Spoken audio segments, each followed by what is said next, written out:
রাত প্রায় ২টা, ঘর নিস্তব্ধ, শুধু মোবাইল স্ক্রিনের আলোয় রাহাত চুপচাপ তার মানিব্যাগের ভেতরটা দেখছে।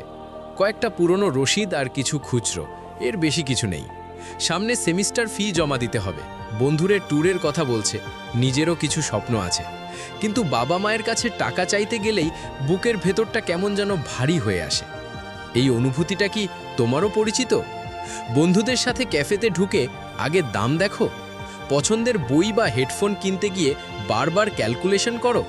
শোনো, তুমি একা নও, এই দেশের লাখ লাখ ছাত্রছাত্রী প্রতিদিন এই বাস্তবতার মধ্য দিয়ে যাচ্ছে। আমরা ভাবি আমি তো স্টুডেন্ট, আমার কাজ শুধু পড়াশোনা। কিন্তু সত্যি বলতে কি, দুনিয়া বদলে গেছে। এখন শুধু সার্টিফিকেট যথেষ্ট না, নিজের পকেটে নিজের টাকা না থাকলে আত্মবিশ্বাসও পুরো আসে না। আজকের এই ভিডিওটা কোনো 2 দিনে ধনী হওয়া টাইপ ভিডিও নয়, এটা একটা রিয়েলিস্টিক ব্লুপ্রিন্ট। আজ আমি তোমাকে বলবো 5টি বাস্তব, পরীক্ষিত এবং কাজ করা উপায়, যেগুলো দিয়ে তুমি ছাত্র অবস্থাতেই মাসে 10,000 থেকে 50,000 টাকা পর্যন্ত আয় করতে পারো। কোনো ভুয়ো অ্যাপ না, কোনো স্ক্যাম না, শুধু স্কিল, স্মার্ট কাজ আর বাস্তব স্ট্র্যাটেজি। তাই মনোযোগ দাও, কারণ পরের কয়েক মিনিট তোমার চিন্তাধারা বদলে দিতে পারে। শুরু করার আগে একটা ছোট গল্প বলি। আমার পরিচিত একজন ছোট ভাই, নাম সজীব। ভার্সিটির প্রথম বর্ষে সে ভাবত অনলাইনে ইনকাম মানেই লিঙ্কে ক্লিক করা আর ভিডিও দেখা। 3 মাসে সে সময় নষ্ট করলো আর শেষে পেল মাত্র 200 টাকা, যেটা সে তুলতেও পারেনি। এখানেই মূল কথা, টাকা কোনো জাদু না, টাকা আসে ভ্যালু থেকে। তুমি কাউকে কিছু দাও, তার বিনিময়েই টাকা পাও। আর ছাত্র হিসেবে তোমার সবচেয়ে বড় শক্তি হলো শেখার ক্ষমতা, সময়। রাতারাতি বড়লোক হতে চাইলে এই ভিডিও তোমার জন্য না, কিন্তু যদি তুমি পরিশ্রম করতে রাজি থাকো, এই 5টা পথ তোমার জীবন বদলে দিতে পারে। উপায় 1, ফ্রিল্যান্সিং। ফ্রিল্যান্সিং মানেই শুধু কোডিং বা কঠিন কাজ না। সহজ করে বললে, তুমি যা পারো সেটাই অন্যের জন্য করে টাকা নেওয়া। তুমি কি ভালো লিখতে পারো?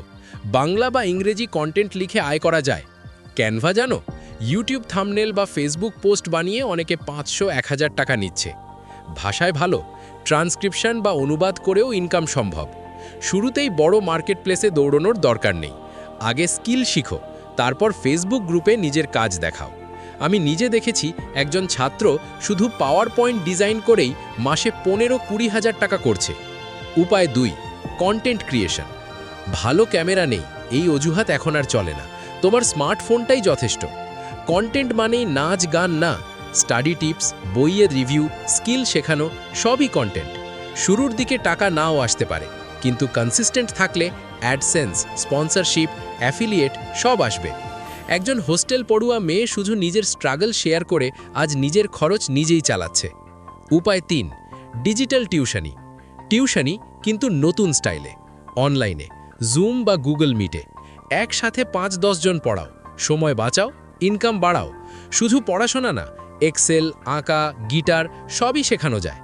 একজন ছাত্র মাত্র 300 টাকা ফি নিয়ে 2 দিনের ওয়ার্কশপ করে 6,000 টাকা আয় করেছে।